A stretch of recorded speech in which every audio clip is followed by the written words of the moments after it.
Hello, everybody. Welcome back to the Rush Hour podcast, hosted by myself, Ahmed Kamal, and Jay Park. Jay, how have you been, and how's everything going? Good, man. The first day of the NBA preseason is today.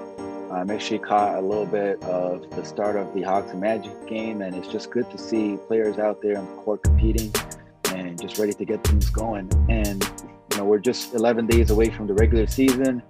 So just a lot of excitement built around the NBA right now.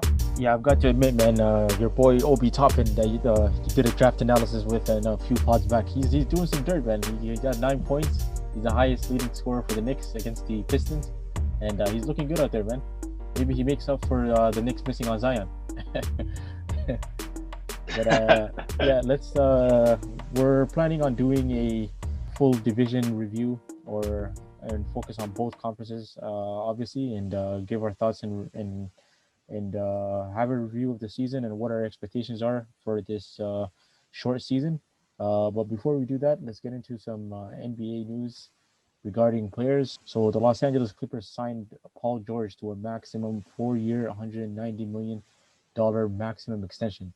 This is actually, if you were to ask me, after Paul George hit the side of the board in the playoffs, that shot should remove him from being a quote unquote superstar. I think that Paul George is not a valid superstar, but I understand why the Los Angeles Clippers had to make this move, and I believe that Paul George and his agent had full leverage, mainly because they offered a lot of draft picks to even get him. So what's your thoughts on that? And do you think that Paul George is worthy of that maximum extension, and could he lead the Clippers to potentially winning this NBA championship? Yeah, so for me, Paul George, I don't think he's a certified superstar, like you say. And he's one of these guys that still has a lot to prove when it matters in the playoffs.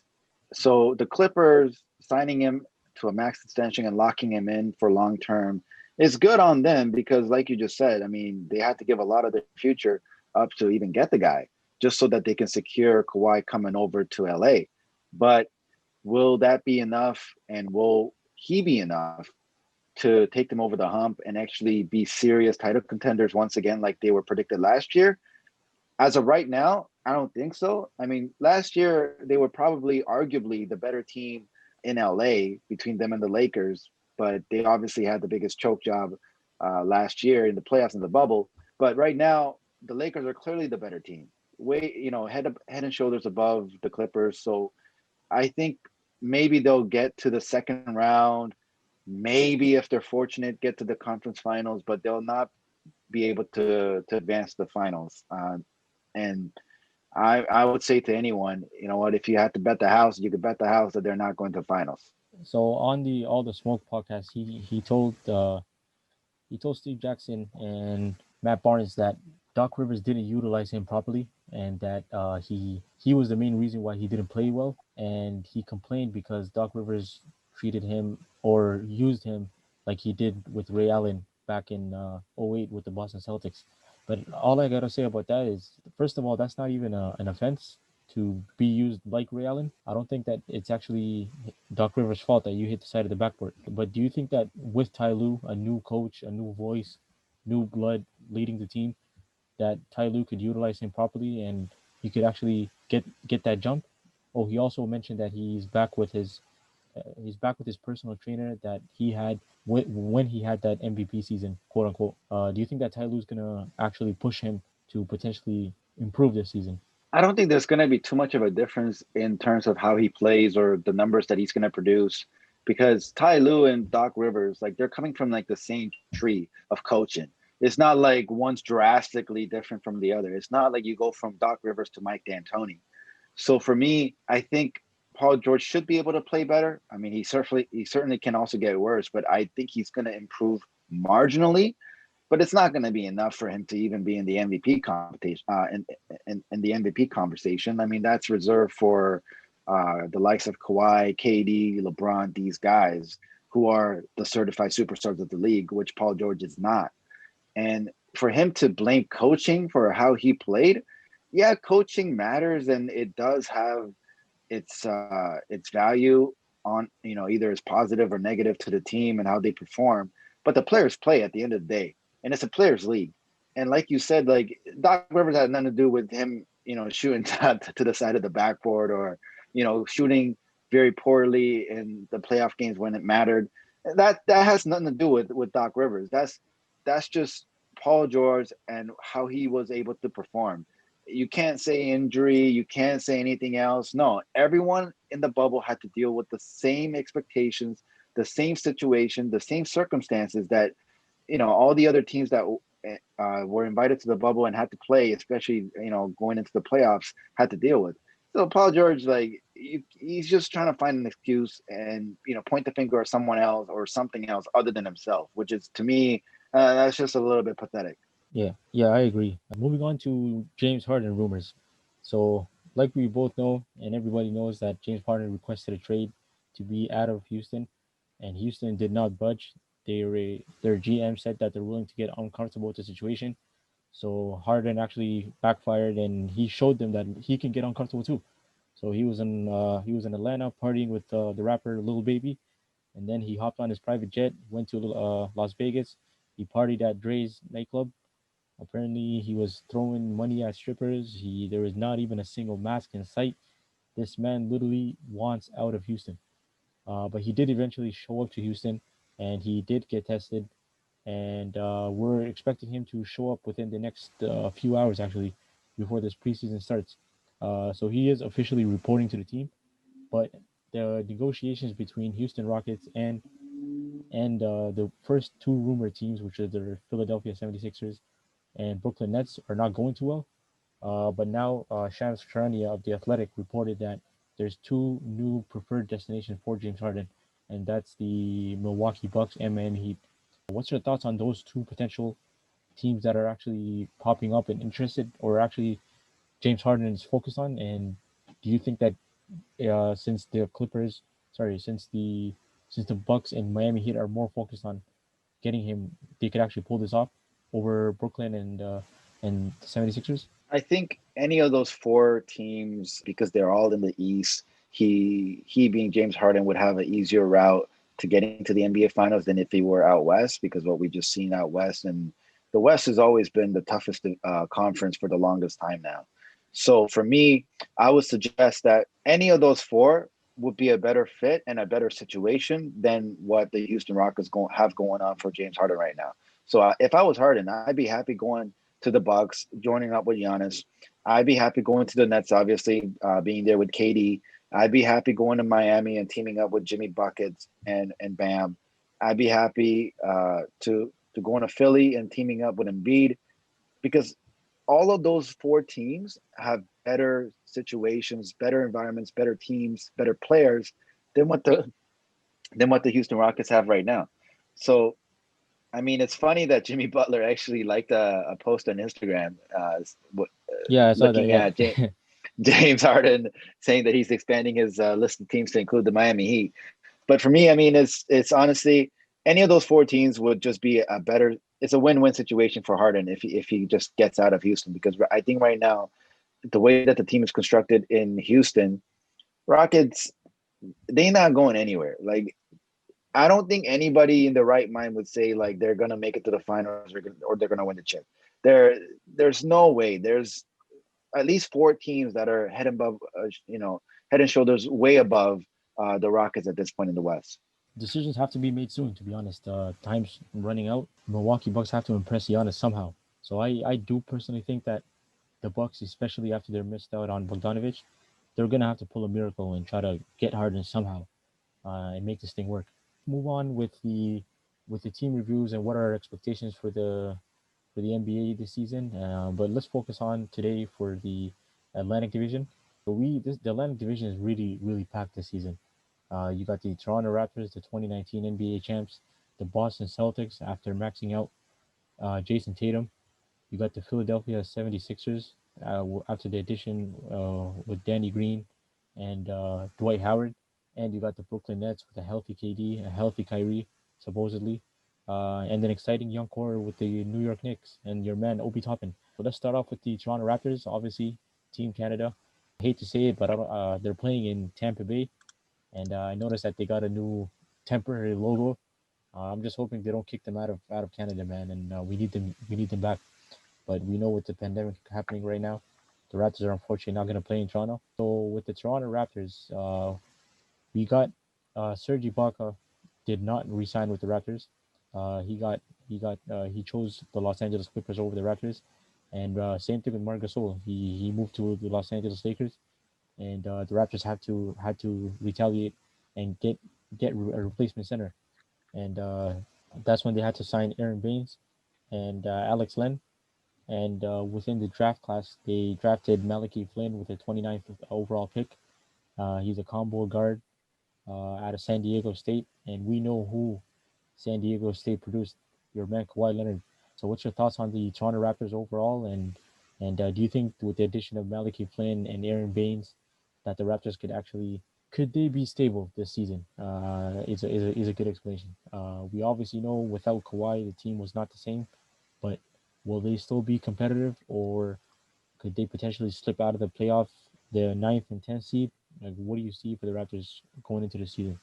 I think the Raptors will make the playoffs. I think they just have too much pride and enough talent to make it into one of those solidified seeds that doesn't require the playing game. But they're definitely not going to have home court advantage this year because the home court advantage, being allocated for the top four teams in the conference, I don't think that's where the Raptors will be at the end of the season, this coming season. Because right now, if I look at the past season, Raptors finished second in the East with a 53-19 record, just 2.5 games back of the Milwaukee Bucks. And we know that they had a really entertaining series against the Boston Celtics in the playoffs. But losing Ibaka and Gasol, but especially Ibaka, a big that's a big loss for us. And I would say if I'm projecting their starting five next year with Lowry and Fred VanVleet and the backcourt, that's okay. Like that's solid. And then we have OG, Ananobi, and Pascal, and maybe Aaron Baines as our front court players. I would say that's solid, but that's nothing special. We Yeah. don't have that special factor about any of our top five players in our starting five. And as you and I both know, this being a superstar league where the superstars are the ones that typically make it to the finals and win the chip, I don't see how this team can actually have a legitimate chance on A, making it far into the regular season to have home court advantage, and B, even if they get into the playoffs, even maybe getting out of the first round, as a matter of fact, because they won't have home court advantage, meaning that they'll be facing one of the top four seeds in the East, which they will not be. And I think, to me, I would not be surprised if they get knocked out in the first round this coming season. Well, the one positive thing that we could take from the players is that the Raptors re-signed Fred VanVleet for a 4-year, $80 million contract, and so a lot of people were kind of on the fence with this. Some felt that this was too much. Some felt that the Raptors had no choice. Do you think that the Raptors got a good deal with bringing VanVleet back, especially with this weak free agent class?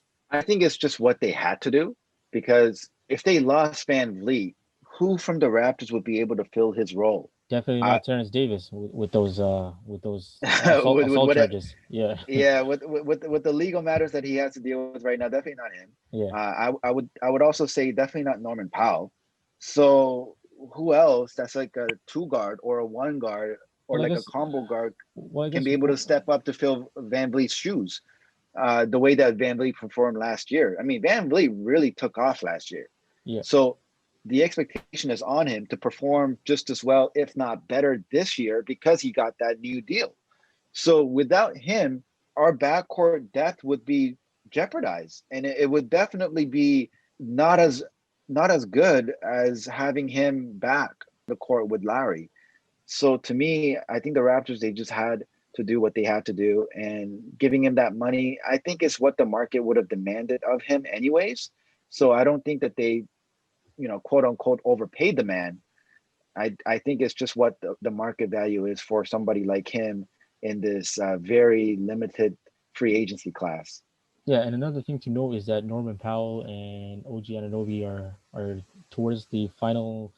They're towards the end of their contract, and OG is still on his rookie contract. So he's trying to. I believe that he's going to take a bigger offensive load, and this season is going to be very crucial for him to try and get paid. So I do expect a little OG quote unquote spike or bump, and maybe he could be a potentially most improved player a vote, but we'll have to see. We'll have to see. Let's move on to the Brooklyn Nets, man. The Brooklyn Nets, Kyrie Irving and Kevin Durant. Supposedly they're both healthy. They're looking good in these scrimmages. I personally believe that the Nets are potentially the 2021 NBA champions favorite, but just Whoa. yeah, KD, man, KD and their depth. I'm not just saying that mainly because of Kyrie and KD, but I believe that with their depth, the Brooklyn Nets are a very stable team. You got Spencer Dinwiddie that re-signed with them. They still got Jamal Crawford on there, even though I'm not counting him. But the big name that I'm really happy that they have is Karis LeVert. He was one of the best players in the bubble. I don't know if you remember that. He had a really great bubble season. He was one of the most explosive players in there, and they re-signed Joe Harris. Their depth is just amazing, man. They got two centers, Jared Allen and DeAndre Jordan. The team's pretty deep, and I think that the Brooklyn Nets, if everything goes well, health is not a concern. I really do think that they could win this year, just mainly based off of their depth. I'm not even expecting KD to come back 100%. If he's just back at 80%, I can see them pulling this one off. What's your thoughts on the Brooklyn Nets and how far do you see them going? Oh, they did also get Jeff Green, so Jeff Green and KD are reunited again. Yeah, that's clearly a major transaction in the NBA. But I would say having Kyrie, Spencer Dinwiddie at the point guard position, getting Levert, and having guys like Tyler Johnson and Landry Shamet at the two. At the three, they got Joe Harris and Tarian Prince. At the four, they got KD. And at the five, like you mentioned, having Jared Allen, DeAndre Jordan. To me, like they're really deep, like you mentioned now with their depth, and they're really talented. So it's just a matter of can they figure it out on the court altogether with all the talent that they have, which is more of a coaching issue than anything. And with having a first time head coach and Steve Nash, former two-time MVP, I would say that what, because he already is coming in to the situation having a good relationship with the likes of KD and Kyrie, I'm sure they'll be fine. And first time head coaches recently, they've had really good luck. I mean, look what happened with Steve Kerr. First time head coach, he wins the chip. Look what happened with Nick Nurse. First time head coach wins the chip. So maybe he's going to continue the trend this year with being a first time head coach and maybe winning the chip. But they definitely have on paper, the most talent out of any team in the NBA for sure. For sure. You have Kyrie, who's arguably a top five point guard in the NBA. You have KD, who's arguably a top five player in the NBA, maybe even top two.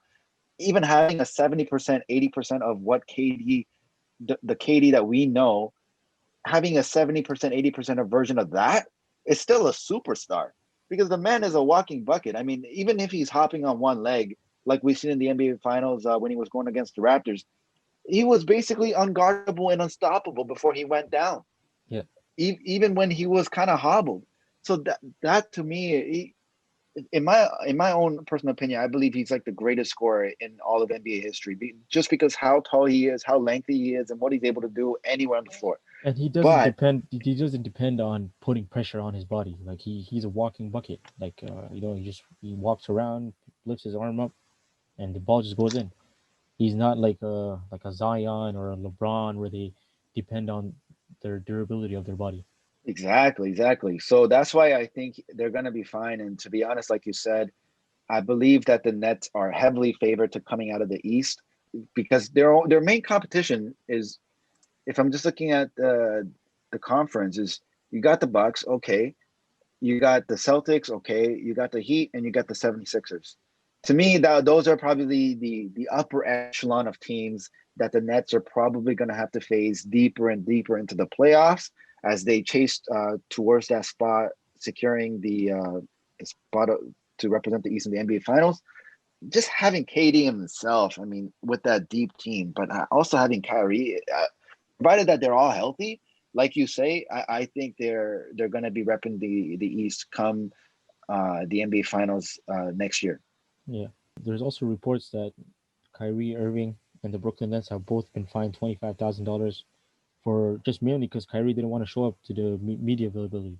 Do you think that Kyrie is still on war with the media, and he still gonna have his his aggressive demeanor towards the fans or media, or is that gonna affect his play, or is he just gonna be straightforward and focus on what's on the court? I think he's not going to be that much of a bad guy to the fans. I mean, because without the fans, like there would be no NBA and there wouldn't be no Kyrie. I mean, he would just probably be playing in some YMCA center for crying out loud. It's the fans, it's the entertainment value that he brings that generated a lot of his wealth for him.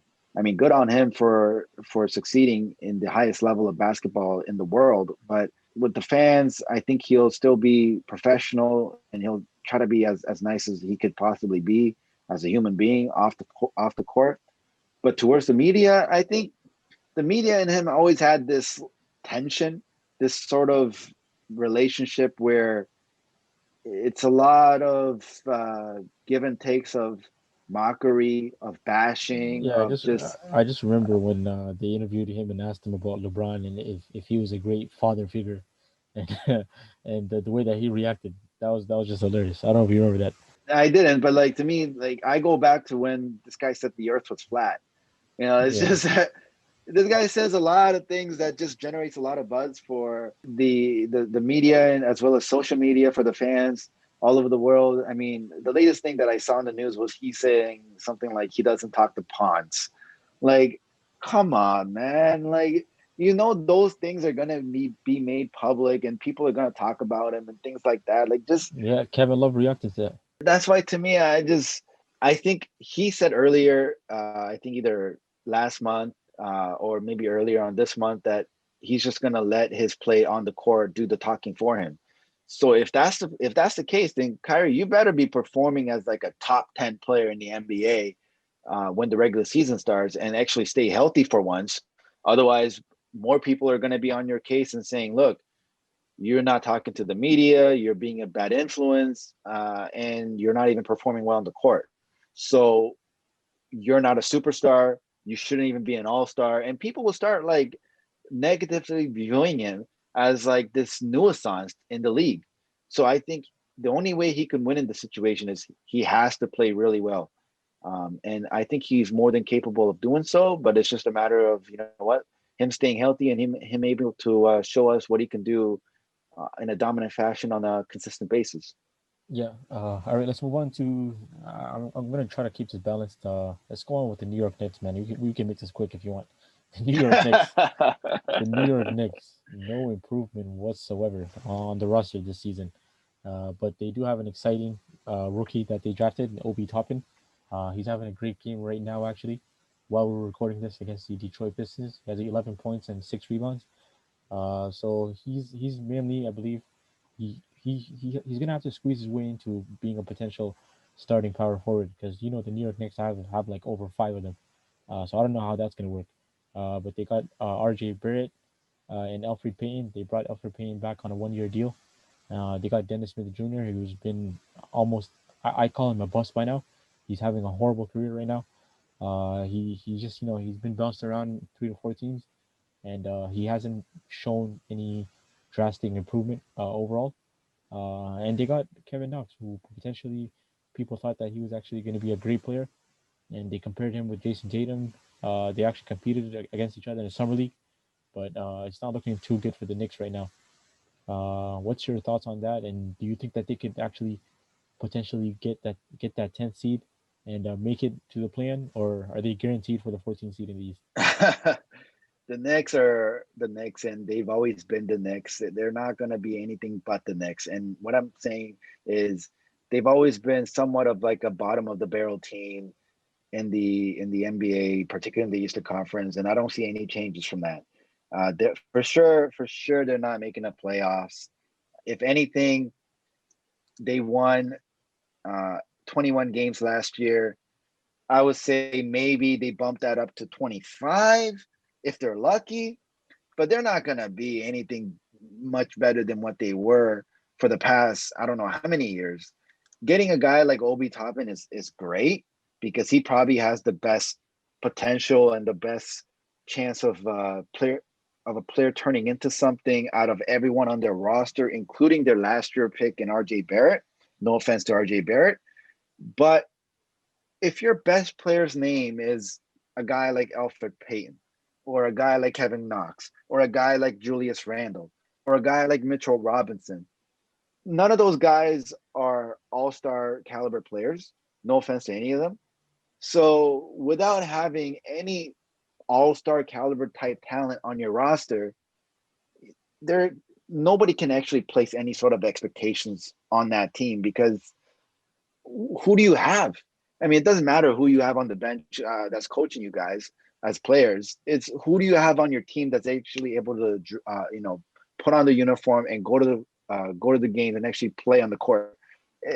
To me, the New York Knicks are, no offense, like these guys are probably the YMCA version of, pickup basketball anywhere in the planet. Come Because on, come on, man. They're these they're guys, they're up by 14 points against the Pistons right now in the preseason game. They're not that bad, man. yeah, I mean, maybe they're not that bad, but to me, I'm just like I've been so disappointed with the Knicks for so many years, and they basically been going downhill even further than they were when once they lost Porzingis and just letting him go. That's when everything even went further downhill, Yeah. as if it couldn't even get any worse for them. So for me, I think the Knicks, you know what? Sorry, Knicks fans, you're not going to make it to playoffs this year. You're not even going to be competitive this year. You have someone who has great potential in Obi Toppin, but unfortunately, you're if you're a New York Knicks fan, I would say do the smart thing, find the second team to cheer on for. Or they could focus on the 2021 free agency and try to pull a miracle in convincing Giannis to come to New York. We'll have to see what's going to happen with the New York Knicks, but it's definitely not looking too good.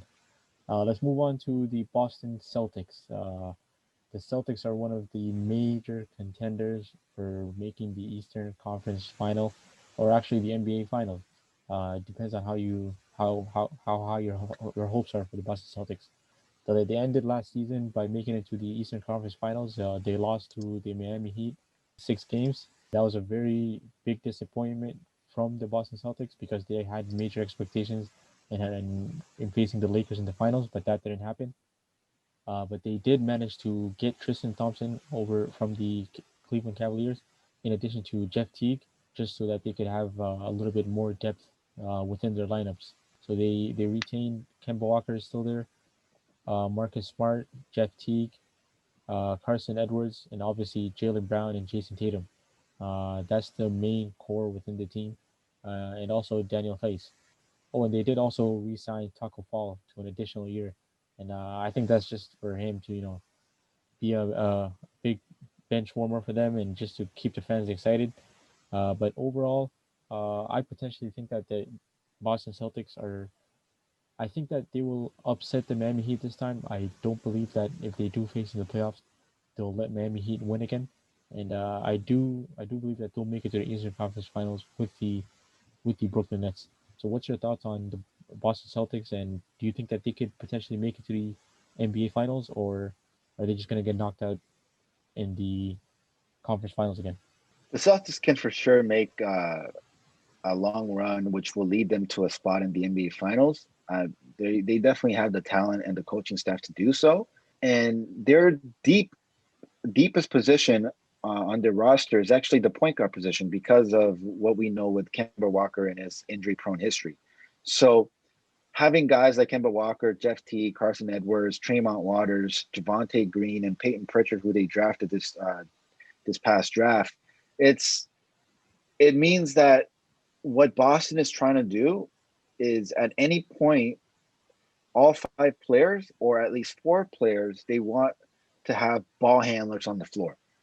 So to create some sort of a play, especially in a half court situation. So knowing what they were able to do last year, going against Miami, eventually losing to them, but they played well, and for the most part they were playing with maybe like a 50-60% Gordon Hayward. So, and losing him is a bit of a blow, but not too much to the extent that is it going to hurt their playoff chances? Not really, because their best player is Jason Tatum. Their second best player is Jalen Brown. And then there's the argument who's their third best player. Well, on any given night, it could be Marcus Smart, it could be Kemba Walker, it could be anybody else. But getting guys like Jeff Teague and Tristan Thompson in the offseason were good additions to their roster. I would say that for sure they're going to finish in the top four seeding in the Eastern Conference. We'll have home court going to playoffs and should be a big challenge to the Nets should they ever match up in the playoffs. Because if they meet with Philadelphia, Boston has always had Philly's number in the last few years in the playoffs and the regular season. So I have no doubt that they're going to blow past them, provided that James Harden doesn't end up going there. And I think if they face Miami again, like you said, I don't think the upset is going to happen again, because I think they'll figure out a way to make sure that they beat Miami this time around. Yeah, so And they did lose Gordon Hayward. That's a big loss in their depth. They lost him to a sign and trade to the Charlotte Hornets. Do you think that they should potentially find someone to replace him, or should they get more? They should try to sign somebody else, or do you think that they're good as is for their front court? I think they're good as is for now, because I think what they're trying to play is small ball, anyways. Having 6 point guards on your team means you're playing small ball. If it was the other way around and they were stacking up on their front court players with a lot of tall, lengthy, athletic uh, forwards and wing players, then that would mean to me that that's the trend, the direction that the team wants to take. But when I see that more than half their team are guards, they're emphasizing small ball.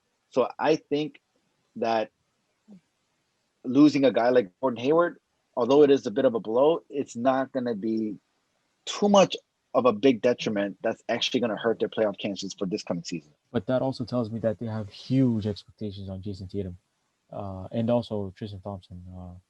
I think that Jason Tatum needs to really step up and try to like get into that MVP conversation, because they gave him the max deal, and there's no excuses from this point going onwards. So we'll see what's going to happen with the Boston Celtics. I'm really excited.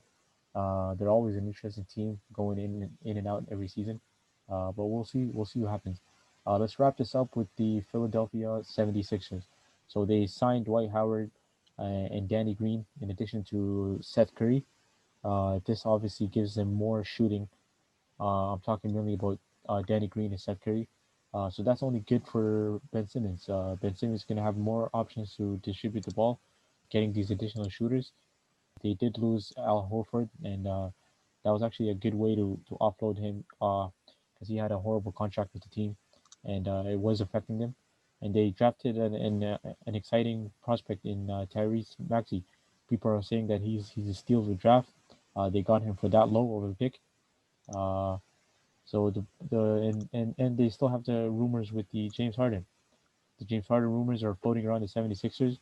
There could be a potential Ben Simmons for James Harden trade, but as of now, nothing major is has occurred. But what's your thoughts on the Sixers, and do you think that they could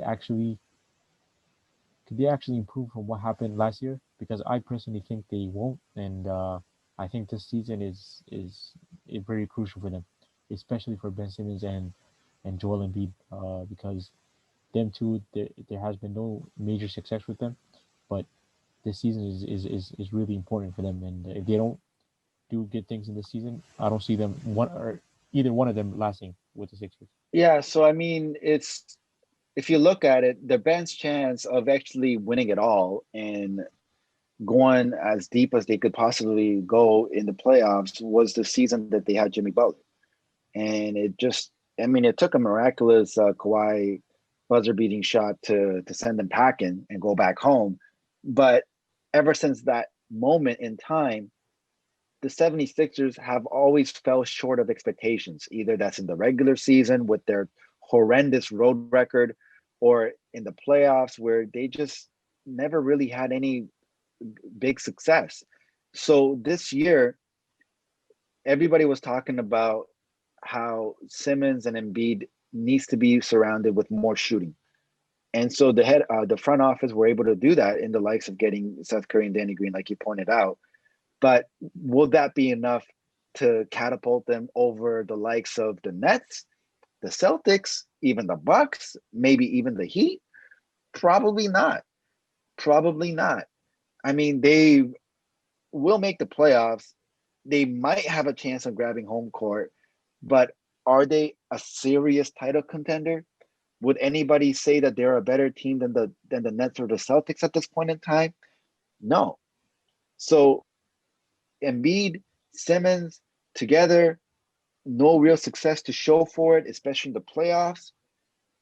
Then it's gonna come to a point where the organization needs to have a serious conversation and saying who we want to ride with here. It kind of reminds me of Kobe and Shaq back in the early 2000s, where although those guys had real success together, winning three in a row in the in dominant fashion as they did, but at a point in time when they knew that what, we gonna have to pick a player and ride with him, they pick Kobe. This situation with Philadelphia, they're gonna have to pick: do we want to ride this out with Simmons, or do we want to ride this out with Embiid? Either one is a risk, because you have the risk with Simmons where he's not really developing that much into his game because he still can't shoot. And you have the risk with Embiid because he's always a health injury risk. So which one do you want to pick? Yeah, Simmons is probably the better player and more reliable, but Embiid is probably the most dominant big when he has his best game. So Yeah, he got vouched by Shaq. Shaq doesn't give compliments like that. He said that he's a yeah, lot more so skillful than me, and he doesn't see why he shouldn't be dominant in the paint and putting these guys on barbecue chicken mode. Like, he just needs to be more aggressive. That's what Shaq told him. yeah, and he needs to be in better shape. So for me, I really think that Philly is kind of like what Paul George said about Indiana in that podcast, All the Smoke with Matt Barnes and Steve Jackson. And Philly is kind of like Indiana, where they're just built to compete. They're not built to win. They're just built to be competitive. And right now, that's what Philadelphia 76ers are right now. They're just built to be competitive. They're not built to win. There's no way that these guys are beating, even if like, let's say uh, all the star players on the Nets are injured. All the star players on the Heat are injured. The Celtics are injured. So let's say miraculously they make it to the NBA Finals. Whoever they meet in the NBA Finals, they're losing to that team, probably in a sweep, because that's probably going to be the Lakers or some other dominant team that's coming out of the West. So there's no way that Philly's going to have any real success this season that's going to make those fans who are really heavy on Unless, expectations happy, yeah, unless they get unless somebody. James Harden, yeah, the bearded assassin. We're gonna have to see what's gonna happen within these next few hours or few days. We don't know what's gonna happen. But if a trade happens, that's gonna Yeah. change things a lot with the Sixers, and it's Oh gonna yeah. make them one of the best or almost favorites. Like a Harden and Joel Embiid duo. I don't see there's no limits for that team, man. It's gonna be Oh quite yeah. interesting. So we'll see. But let's wrap it up with this. So within the Atlantic Division, how would you rank this? Let me give you a head start. The Knicks are obviously the fifth, but who do you think is going to be the Oh yeah. first, That's a second, lock. and third? Like between the Sixers, Nets, Celtics, and Raptors. How do you think those rankings are going to go? Oh, So who's going to that's win? tough. Who's going to That's win the? tough. Who's going to win the division? So I'll go from the bottom up. So I'll say obviously the Knicks. That's a lock. That's a no-brainer. They're fifth. I would say fourth. I would say the Raptors. The Raptors are fourth. All right, let me I give you would a hot say take. third. Let me give you a hot take. I'm going with the Raptors first. The Raptors are just too stable, man. Listen. Ah, The Raptors. yeah, yeah, you're just a Listen. hometown fan, man. Man, get out of here, man. Get out of here, The man. Yo, Raptors. let's end the pod. Listen. I'm not saying they're gonna be the first in the East. I'm just saying they're first in the Atlantic Division because they're the more stable team. They always have good records within the regular season, but I'm still predicting that they'll be knocked out in the first round in the playoffs, obviously. But when it comes to regular season, man, I think they're gonna be first in the Atlantic Division, and that's not a hot take. That's just me being objective, in my personal opinion. No. That's. See, how can you say objective and personal opinion at the same time? That's you That being doesn't make sense. subjective, bro. Like that's. Look, man. All I'm gonna say is I think realistically they're gonna be fourth. The Philadelphia 76ers are third. Second are the Celtics. The first will be the Nets. And the reason why is because I base that off who has the best team on paper, because we haven't seen them play yet in the regular season, who has the most talent all around, and who has the coaching staff to get get the most out of their players and develop a system and processes that will actually catapult their team on advancing as far as they can in the NBA playoffs.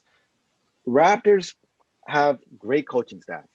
They have a great front office, but their team, which matters most on the court, nowhere competes near the level of talent that the other teams have that are ranked above them, which I've mentioned just moments ago.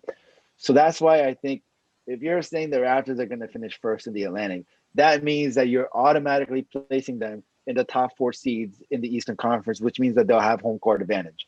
That's not happening, man. That's to me, saying something like that is saying we're going to find a vaccine for COVID-19 by the end of the year. Like, come on, man. Come Well, on, man. well, there has been a vaccine, but we're not sure if it's gonna work. That's all I gotta say for that. But let's wrap this pod up for today, and in the next episode, we'll focus more on the Central Division with the Milwaukee Bucks, Indiana Pacers, Chicago Bulls, Detroit Pistons, and the Cavs. We gotta get this one out of the way, man, because this is that's not the most interesting division, but it has one of the most interesting teams which is the Milwaukee Bucks. But that's all for today. Thanks everybody for listening, and looking forward to the next episode. Yeah, we'll catch you guys next time.